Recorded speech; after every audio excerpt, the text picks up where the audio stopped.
Hi Gemini, this is Jav. Welcome po sa ating channel. By the way, Gemini, this is your monthly Gabay Tarot reading ngayong November 2025. Gamitin ang reading na ito bilang gabayin lamang. Kung naka-resonate kayo, comment down. Tandaan, Gemini, ito ay channel reading. Kunin nyo lang po kung ano ang naka-resonate sa iyo. This is for you, Gemini.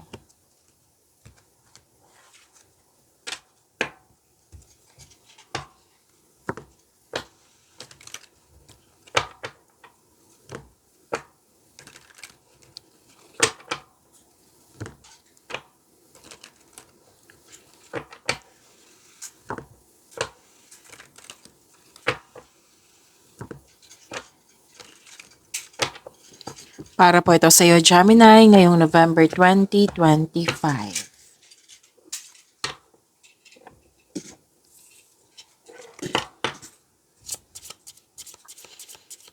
Maraming salamat po sa inyong patuloy na suporta, sa mga nag-donate, sa mga hindi nag-skip ng ads, maraming salamat po.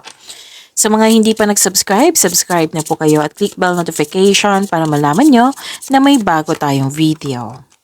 Para sa mga gustong magpa-reading po, comment po kayo ng personal reading. Again, comment kayo ng personal reading and check ma-reply sa comment section.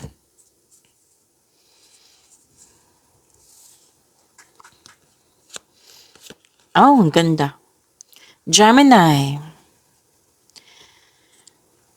May exciting na ganap. May nag-uusap din na magkakapatid. At may bigla ang pagbabago. New beginning. Pero huwag kayo mag-alala sa new beginning na ito, Gemini, kasi sinabi dito na this is change for the better. Para sa iyong kaunlaran. Maaring makatanggap ka ng balita na may buntes, nanganak, ikakasal, kasal. May paglilipat sa malayong lugar. Or may connection ka sa malayong lugar. Magkakatanggap kayo ng good news? Oo. Wow. Claim nyo po. May sasabihin ka sa grupo ng tao at nagulat sila. Good luck and good karma. Yung opportunities na parating sa iyo ay sinabi dito na this is positive opportunities. Things going your way. Recognition, andito pa rin. Wow. And okay, so things going your way, good luck and good karma. Ang ganda. May success akong nakikita dito, success, at kitang-kita ko yung happiness mo dito. May advice lang po yung card nyo dito, Gemini, na huwag po daw kayong maniwala agad sa chismis. Alamin niyo muna kung totoo ba yan or hindi.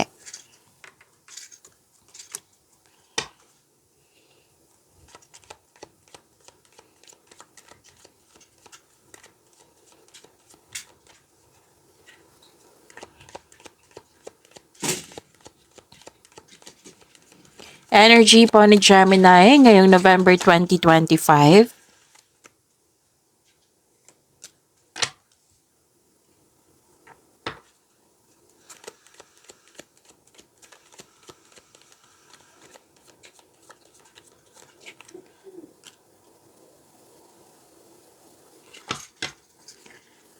Para sa mga bago dito, kung may napansin kayo na repeating message, yan po yung pinupush ng card sa inyo.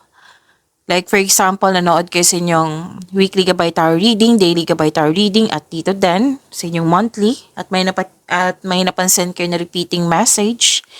Yan po yung pinupush ng card sa inyo na kailangan yung bigyan ng atensyon, solusyon at aksyon kung maaari po. So, ano yung energy ni Gemini ngayong November 2025?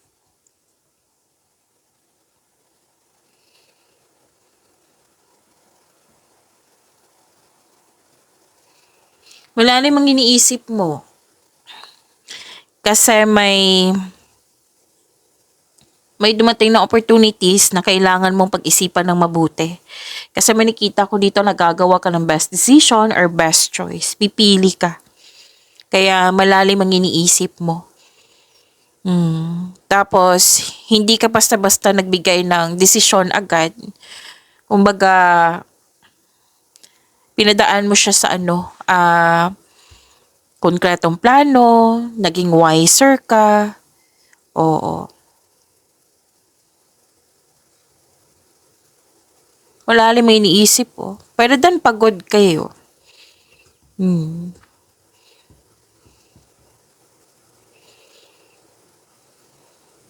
Okay. Kung pagod kayo sa mga ginagawa nyo, isipin nyo po yung inspiration nyo sa buhay. Opo, para ma-motivate po kayo. Okay? May advice ang card nyo po dito, Gemini, na i-let go nyo na po yung mga nangyari sa nakaraan para bumukas yung new doors for you. Remember, this is energy. Oo, this is your energy. Pwede sa personal life to, love life, pwede sa career and money.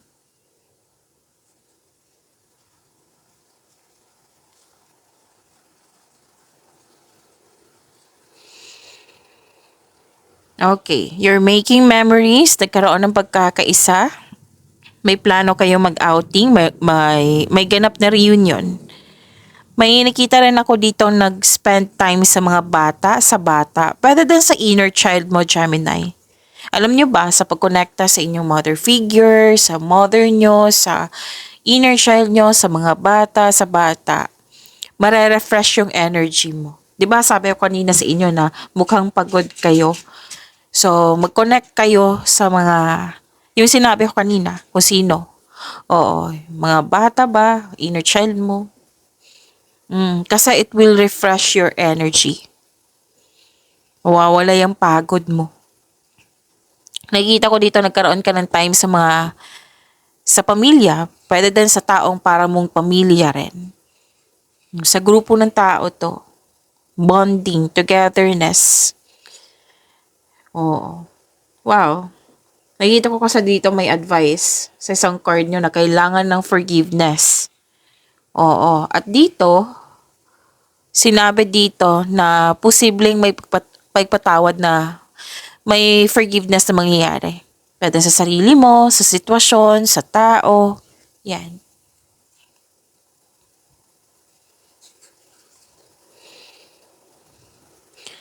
Okay.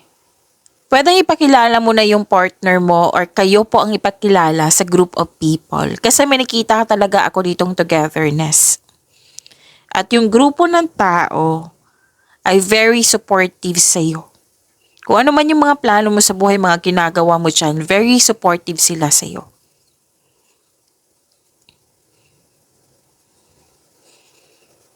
May kausap ka dito na pwedeng ka-date mo, pwedeng kaibigan mo, isang tao na malapit sa iyo, pwede. Pwedeng ka-date mo na open up mo sa kanya yung about your past. Ang ilan sa inyo dito may tinuturuan na bata, nagkaroon ng panahon sa bata, pwedeng sa inner child nyo, yung sinabi ko kanina. And isipin nyo po yung mga tao, dalawang card kasi dito nag-advise. So pay attention ha. This is different card but the same message na kung nakaramdam kayo ng stagnation or pagod or nawalan kayo ng gana, isipin niyo po yung family mo or group of people. May group kasi na people dito na I believe this is your family na isipin mo sila. Tapos, nakikita ko naman dito yung support nila sa iyo na ang siyang dahilan na mag-focus ka magkakaroon ka ng focus sa pag-achieve ng goal mo. Kumbaga sila yung dahilan na mag mag-move forward ka, sila yung lakas mo. Kasi may pagkakaisa dito eh. So yan po yung advice ng card niyo po.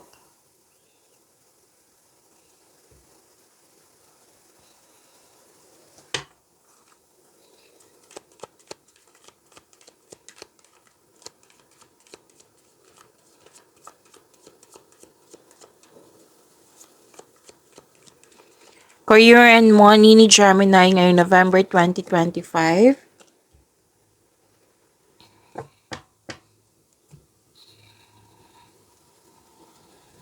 Ganda nito, Gemini.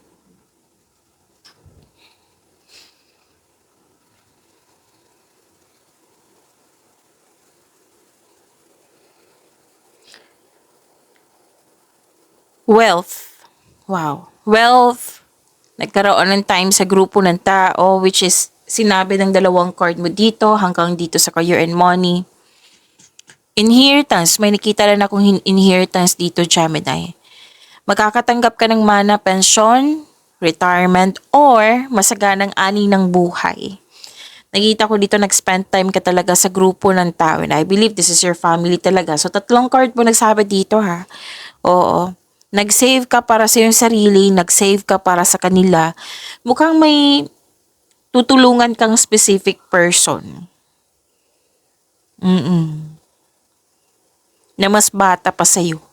Pwedeng anak mo, pamangkin, apo, or sino, kung sino man yan. Basta bata pa sa'yo.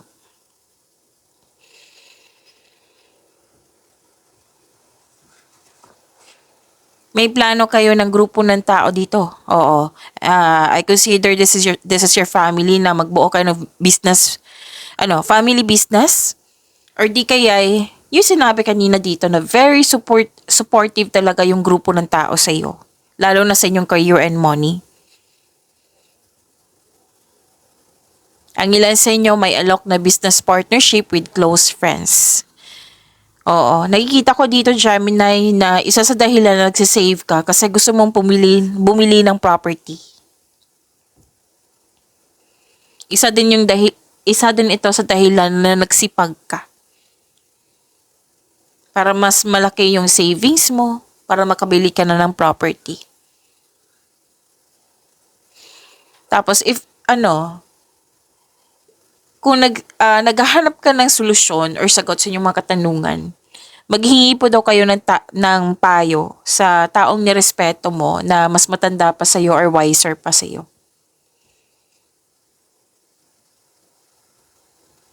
Baka napansin nyo na iba yung boses ko ngayon na pahinto-hinto. May sipon po ako at ubo. Oo, so focus kayo sa mensahe para may makuha kayong gabay, okay? So this is completion of cycle. Ang ganda ng completion of cycle dito kasi may nakita kong wealth talaga. Claim niyo po, Gemini.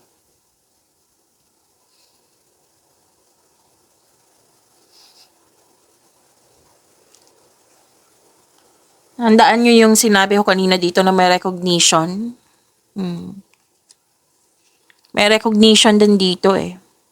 Makakatanggap ka ng rewards, awards, recognition. Maaari din promotion to, pwedeng kita, sweldo, allowance, or posisyon mo.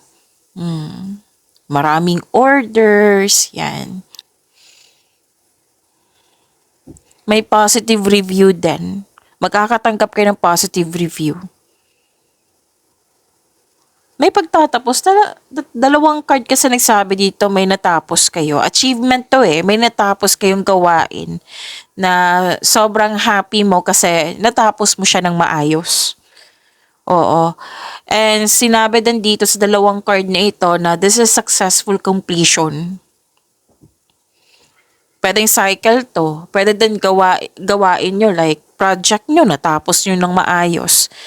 Nagkaroon ng successful completion plus reaping rewards din kayo. Yung recognition na sinabi ko kanina. May success. This is a perfect situation po. Ang ganda. Perfect situation. Maaring may parating na gantimpala. Yung sinabi ko sa isang card nyo kanina na maaring mana, pensyon, retirement, umasaka ng ani ng buhay, yung natapos nyo. Yan. May parating na gantimpala or positibong resulta sa inyong mga ginagawa. Ang galing. Dalawang card mismo nagsabi niya sa career and money mo. Claim niyo po ha, Gemini. You deserve this. Celebrate your wins and acknowledge how far you've come and ready ka na sa new journey mo. Kasi may natapos kayo eh. So, new journey na ang papasok. So, willing kang embrace itong new journey na ito. Ang ilan pala sa inyo, 'di ba? Sabi ko kanina, nag-iipon ng pera para bumili ng property. Ang ilan sa inyo, natapos na yung construction ng dream house nyo. Everything you have worked for is coming together. Yung sa ngayong November 2025, nakita mo talaga yung pagiging productive mo sa araw-araw. Yung resulta sa pagiging productive nyo sa araw-araw. I consider this is harvest eh. Nakita mo talaga yung success. Hawak-hawak mo na yung tagumpay. Actually, may nakita ko ditong celebration. Sa achievement mo, pwede din anniversary, kung ano man tong celebration na ito. So, claim your success. Ang ganda ng cards mo, Gemini.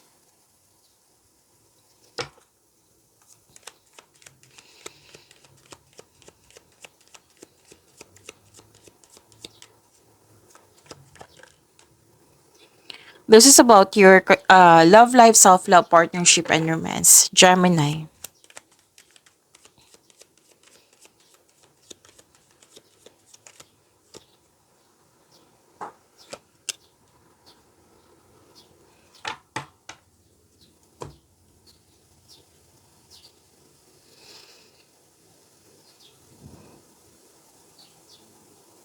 Para sa mga single, you should take a chance on love. Huwag kang matakot ma-in love ulit.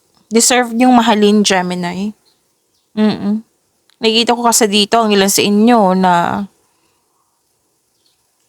kahit may nagustuhan ka or may nagagusto sa iyo, nag-aalangan kayo eh. Pasensya na po ha, may tumawa bata dito.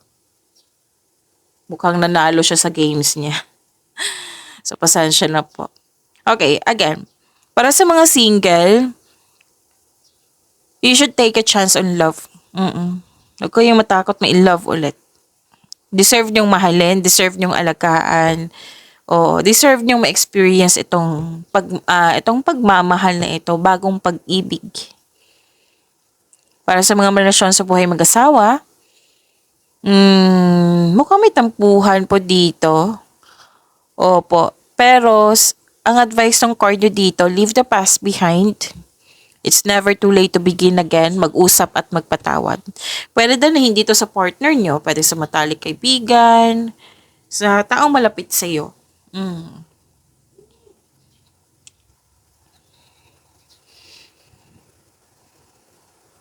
Oh, this is good. You're receiving love. Lahat kayo, single ka man, may relasyon sa buhay mag-asawa. Okay, sa mga single po, ang advice po dito, allow yourself to receive love and acknowledge that you can attract romance by loving yourself first. Oo.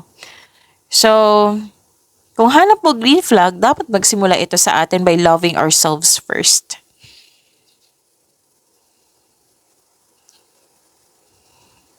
Okay, sa buhay mag-asawa sa mga relasyon, this is fertility eh. Kung gusto niyong mabuntis, then go ahead kung pwede sa'yo. Miss Jev, lalaki ako. So, pwede din sa partner mo. Pwedeng sa family member mo na mabuntis ngayong November 2025. Kung hindi na pwede sa'yo, kung hindi na pwede sa partner mo. Pwede sa family member mo. Sa taong malapit sa'yo. Pwede din po itong abundance is success kasi may nakita kong success dito. So, this is abundance and success. Okay? Basta pa may nakita kong pagbubuntis dito. Mabuntis. Oo. Kung gusto niyo mabuntis, then go ahead. Kung ayaw niyo, then use protection. Lahat naman tayo adult dito, huwag kayong mag-alala. Oo. And this card reminds you na practice self-love. Okay?